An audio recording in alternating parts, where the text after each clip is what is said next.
Hey everyone, and welcome back to another round of They Said What with Mamas Uncut, where we talk about the hottest celebrity stories we have covered on our website. Again, we got Lisa and Mindy. You guys ready to cover some celeb gossip? Let's do it. Always. Okay.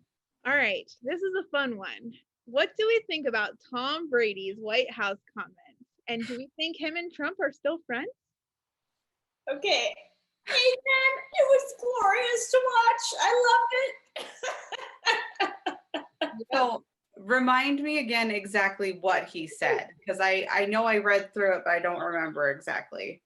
So essentially, when major sports teams win Yes. big championships, they get invited to the White House. Yeah. Well, Joe Biden invited the Buccaneers to the White House after winning the Super Bowl last year. And Tom Brady made multiple jokes he said about 40% of the people don't think the Buccaneers actually won Oh, yeah, that's Super right. Bowl. And then he asked Biden what he thinks about that.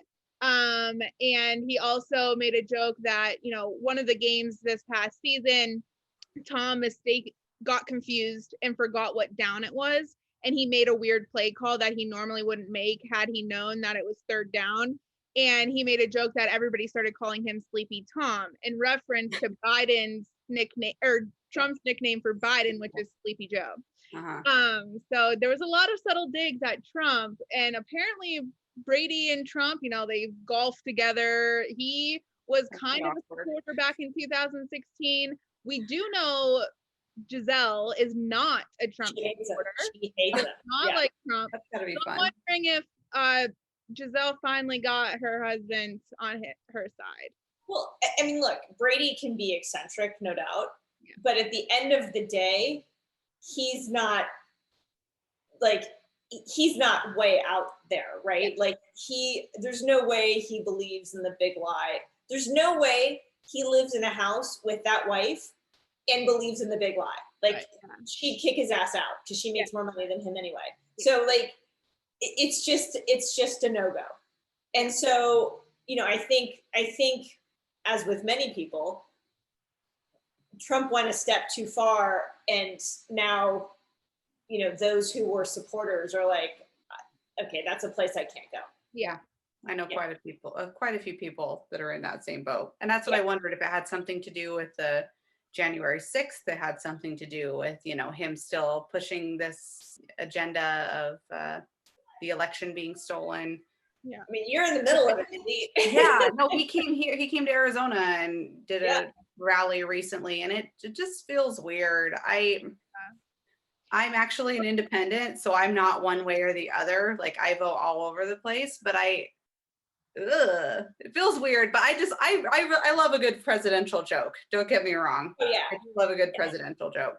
I like it. It was one day that I wish Trump still had access to his Twitter, because what I would have he would have been so mad. his reaction, and he just had no place to put his reaction out there. But I mean, I was really happy, like, regardless of like Trump supporting or not. Like, I think for him to go to the White House because one of the last big teams at the White House was the Patriots when Brady took them to the last Super Bowl they won, and Brady did not go.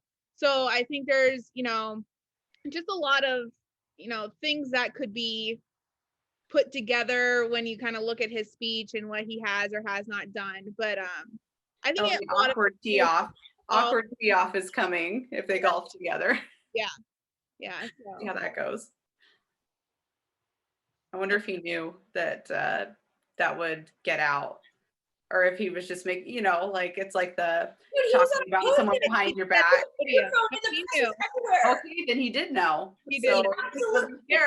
These were prepared statements. Okay, so they've already had a falling out then. I'm going to just assume jokes ahead of time. Yeah, I'm just assuming that him and Trump have already had a falling out. That's what I'm going to guess. Yeah.